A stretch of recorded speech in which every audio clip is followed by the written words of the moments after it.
Imagine you wake up tomorrow morning, right? And you suddenly discover you possess a literal superpower. Oh, man. No, seriously, like not something out of a comic book. I mean, a quiet, totally invisible mechanism built right into your own mind. Right, yeah. And it allows you to take a completely formless thought, like just an idea, and physically maneuver it into the real world. Mm. Just a literal bridge between the invisible and the tangible. Well, and then imagine the sinking realization that you've actually had this superpower your entire life. Yeah. But because nobody ever handed you the user manual for it, Yeah. you've been accidentally using it to slowly dismantle your own happiness. Oh, wow. Just completely limiting your own potential without even knowing it. Well, welcome to today's deep dive because today we are actually reclaiming that user manual for you. We are unpacking a fascinating set of source materials on Bob Proctor's teachings. Yeah, specifically what he refers to as the creative faculty. Exactly. Okay, let's unpack this because the fundamental premise we're digging into today is that you, me, the person listening right now, we are all walking around with a completely misunderstood superpower. We really are.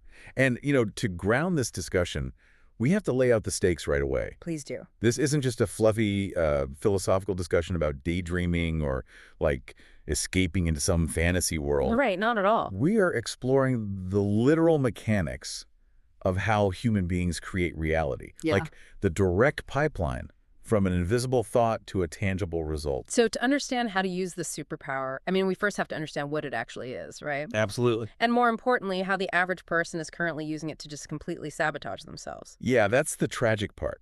Proctor really leans on this observation from Napoleon Hill. Right, the author. Yeah, Hill basically categorized the imagination as the most marvelous, miraculous, inconceivably powerful force that the world has ever known. Which is a massive statement.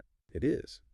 But to harness it, you have to look at the contrast Proctor draws between our basic sensory faculties and our higher faculties. Okay, break that down for me. Like the sensory ones are just our basic physical senses. Exactly. Seeing, hearing, smelling, tasting, touching, we rely so heavily on those. But, those are just biological mechanisms. Right. They're designed for an animal to correspond with the material world. Like if you touch a hot stove, your senses trigger pain, so you pull your hand away. It's just input and reaction. I mean, my dog operates on that exact same loop. Exactly. Even the little dogs at home possess those. Yeah. But human beings, we are equipped with this entire secondary dashboard. Higher faculties. Right. And there's 6 of them. Perception, the will, memory, intuition, reason, and imagination. And these are what actually separate us from the dog reacting to the stove. Yes.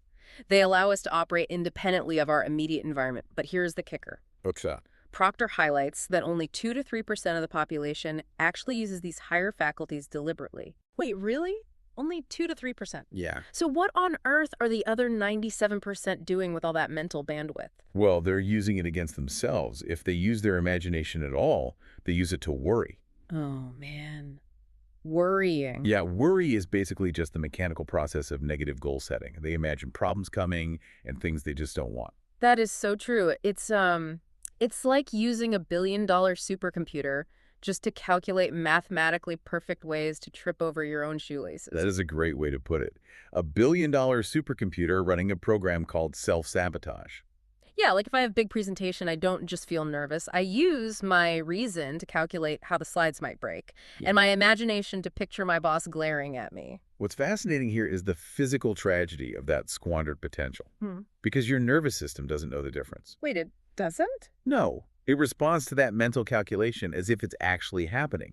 So as Proctor observes, people literally tiptoe through life, hoping they make it safely to death. Hoping they make it safely to death. That is incredibly bleak. It is, and you see it everywhere. Look at these giant corporations. They have thousands of employees, right? Yeah.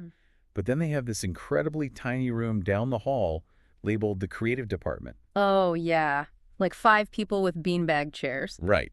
Because the whole system is built on the false belief that creativity is some rare genetic trait instead of the baseline operating system of every human. That makes so much sense, but it leads to a really obvious question, I think. What's that? Well, if we are all born with these 6 higher faculties, where did our natural creativity go? Like, why are only 2% using it? Oh, that leads us directly to the source of the disconnect. Early childhood and formal education. Ah, of course. School. Yeah, I mean, if you look at children up to the ages of 4 or 5, They natively use their imagination brilliantly. Right. They can play with a cardboard box for hours. Exactly. They naturally build these wonderful, complex pictures in their minds, but then they enter the school system, And it all grinds to a halt. an abrupt halt, because suddenly this totally natural mental exercise gets labeled. Let me guess. Daydreaming. Yes, daydreaming or not paying attention. It gets treated as a behavioral defect that has to be disciplined out of the child. So let me ask you this. Is our modern formal education system essentially just a factory designed to unteach imagination to make us compliant? Honestly, historically speaking, yes. Our educational framework was designed during the Industrial Revolution. Right, to build factory workers. Exactly.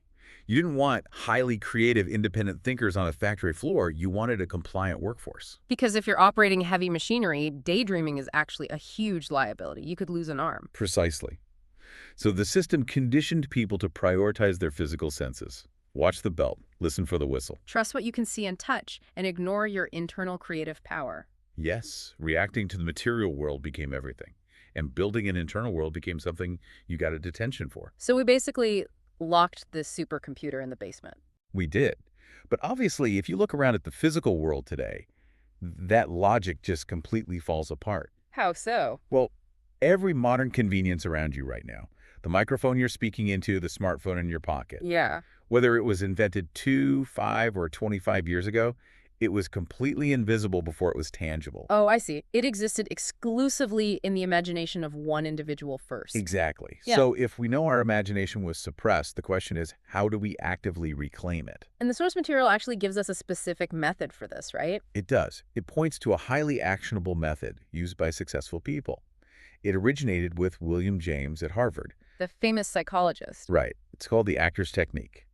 And the basic premise is to act like the person you want to become. Act like the person you want to become. Here's where it gets really interesting because I love this analogy. Go for it. Think about what an actor actually does. They get handed a script, and maybe their character has this awful, tragic backstory. They're broke, they're miserable. Right. Their current reality. Yeah. But instead of reading that script, the actor steps on stage, tosses the tragic script away, and just starts improvising a totally new scene where they are the hero. I love that. And at first, the rest of the cast, which is basically physical reality, is super confused. They keep trying to read the old lines. Because that's all they know. Exactly. But if the actor refuses to break character, eventually, the rest of the cast is forced to play along. They have to adopt the new script. That is a perfect way to explain why this works. Because physical reality is essentially a lagging indicator. A lagging indicator? What do you mean by that? I mean, your current physical circumstances, your bank account, your job, those are just the echoes of your past thoughts and actions. Okay, that makes sense. So successful people, they don't let those current physical circumstances dictate their internal vision. They completely block out the present results. Yes, you have to use your will to block out the outside world and your imagination to go into the future, build a new mold, and bring it into the present. You build the mold before the physical world can catch up. Exactly. But you know, it is really easy to dismiss the actor's technique as just a neat little psychological trick. Right, like fake it till you make it. Yeah, but the source material takes this sudden, fascinating pivot here. It moves from psychology into the actual physics of human energy. Oh, this is the part about Kirlian photography, right? Yes, Semyon Kirlian, a Russian photographer in the 1930s, he perfected a way to photograph the glowing energy leaving a living body. Like an aura. Yeah, a corona discharge. And Proctor uses this to explain how the unadulterated creative power flowing through us is actually shaped by the images we hold in our mind. Okay, wait. I gotta play devil's advocate here for a second. Sure, go ahead. A 1930s camera measuring creative energy. I mean, skeptics would totally say that's just moisture or electrical discharge on a plate. Oh, absolutely. So how do we bridge this physical phenomenon to mental imagery without making a massive, pseudoscientific leap? That is such a fair question. And Proctor really uses Kirlian's work as a visual metaphor to explain something that neurobiology completely backs up today. Okay, walk me through that. Think about it. Your central nervous system cannot tell the difference between a vividly imagined event and a real physical event. Right, like if I picture biting into a lemon, my mouth waters. Exactly. So if you hold an image of a stressful, failing situation, Your brain dumps cortisol and adrenaline into your bloodstream. My heart rate goes up, I get tense. Yes, your entire cellular structure alters its physical state based purely on an invisible thought. Wow. And that altered physiological state, that frequency of tension or ease in your body, that is what Proctor refers to as a vibration. Wait, so when people say catch good feelings, we aren't just talking about a fleeting mood. Not at all. We were talking about physically altering the vibrational state of the body using a mental picture. Yes, you nailed it. Conscious awareness of that vibration is exactly what we call a feeling. That is wild. If we connect this to the bigger picture, holding a beautiful image of how you want to live isn't just wishful thinking. It's biological. It is practically setting the energetic frequency, the neurochemistry of your daily life. So what does this all mean for the listener? Like, practically speaking, on a Tuesday morning? Practically speaking, no one will ever actually see the real you. Right, they can't see inside my head. Exactly. People only see your physical body and your output. They see your work.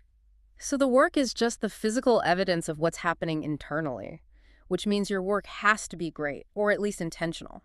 Exactly. And that brings us to the ultimate sweeping concept from the text. The greatest nation in the world. Yes, the concept of your imagination as the greatest nation in the world. I've loved that phrase. It's brilliant because it frames your mind as a territory that exists entirely on the invisible side of your personality. And it is wholly under your sovereign control. Unless you hand over the keys to the news cycle or a toxic boss. Right. Which is what the 97% do. They let outside forces cross their borders and dictate the images built in their workshop. But you don't have to give them a visa. You can shut the border. You can, and you must, if you want to create a new reality. So as we wrap up this deep dive, I want to turn this directly over to you, the listener. Just a final thought for you to really mull over today. It's a big one. Yeah. Look around at your life. Every convenience, every system, the chair you're sitting in, the routines you follow, every single one of them was first born in someone else's imagination. Absolutely. So to what extent is the reality you are living in right now simply the leftover imagination of someone else? Are you just acting out a script handed to you by an industrial factory system? Such a profound question. And if your imagination truly is the greatest nation in the world, what new borders are you going to draw tomorrow? It's time to take that supercomputer out of the basement. Let it run the software it was built for. Exactly. Okay. Thanks for joining us on this deep dive. We'll catch you on the next one.